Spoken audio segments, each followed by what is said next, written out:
Selective Service. This is my draft card. It's dated 27th July, 1971.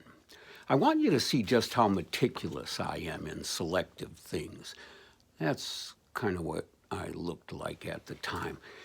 It says right there on the tear-off tab, the part that I was supposed to throw away, keep it in your personal possession at all times, and I have. That's just how much of a rule follower I am, or have always tried to be. On that same tab, it also states that I have complied with the Selective Service Act of 1967. Now, that's just the year before my brother Jerry went into the Army. He had graduated from Detroit Catholic Central, our Mary alma mater, in 1967, and arrived in Vietnam just in time for Little Tet. The Tet Offensive that most people have heard about had taken place just 1 year before he got there. His transport landed at Da Nang. He and his buddy from the same unit disembarked. They crossed the tarmac to where a Huey had just landed.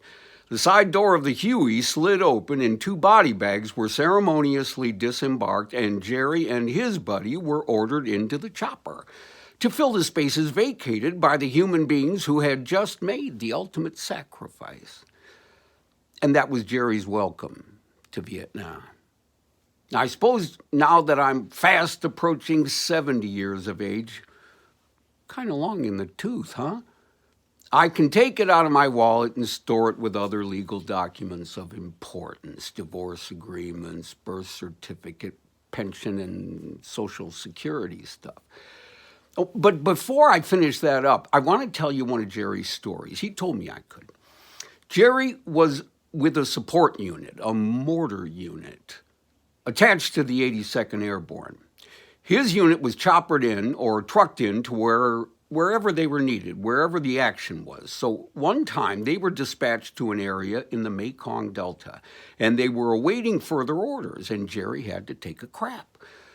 Whilst looking down to examine his production, he espied an unexploded mortar round.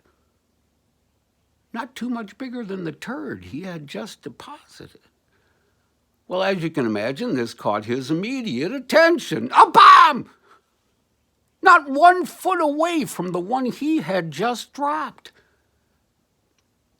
He straightened up, looked back again, then looked carefully around his perimeter, for tripwires and such. He has not yet moved his feet. Jerry spots his boot prints, and very gingerly, he places his still living right foot first into the left boot print he had created on his way downwind. Having had success with that, his left foot followed suit, and in this manner he made his laborious way back to his squad. Now, what to do about that unexploded piece of ordnance? Jerry couldn't leave it out there in the grass. He had to call in the engineers, the Mekong version of the bomb squad, or some other poor sucker might come along and step in that shit. Jerry got on the horn and transmitted their location. You see where this is going, don't you? The engineers show up. Jerry points to his boot prints, and those young men take their devices along that visible trackway and charge that munition to express itself. They then retreat to a safer distance, pushed the plunger, and covered themselves with Jerry's evacuation.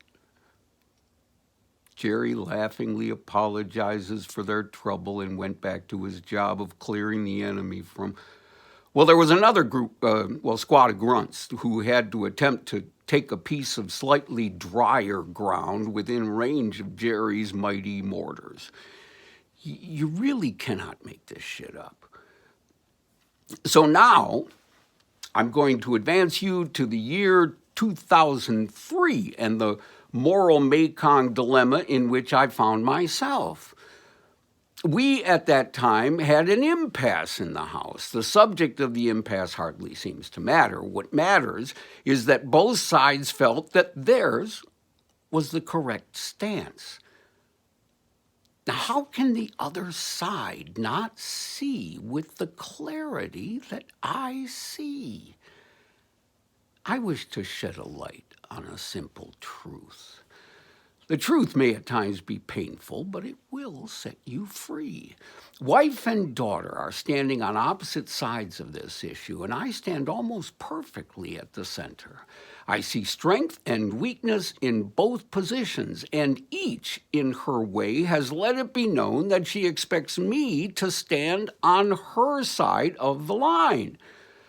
When I find my own thoughts on an issue residing in the exact center of the debate, my tendency is to stand with my wife.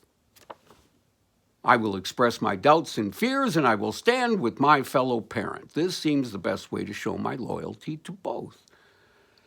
At times it feels as if we two giant adults are then ganging up on the poor defenseless child, but a sense of responsibility then kicks in.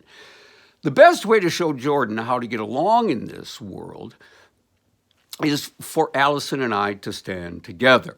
I'm not sure what it is about the two of them that causes such friction at times. Best guess, I've heard each in turn open conversations with an aggressive tone, as if the fight had begun before the first word were spoken. If I speak of this, each feels that I have sided with the other. Objection! Speculative! Sustained! I must rephrase the question. There must be a way to phrase the statement or question that allows for the dissemination of information without being overly threatening to either side. People have been trying to walk that line in the Middle East for millennia. I'm sure glad that world peace isn't dependent upon me. But it is, isn't it?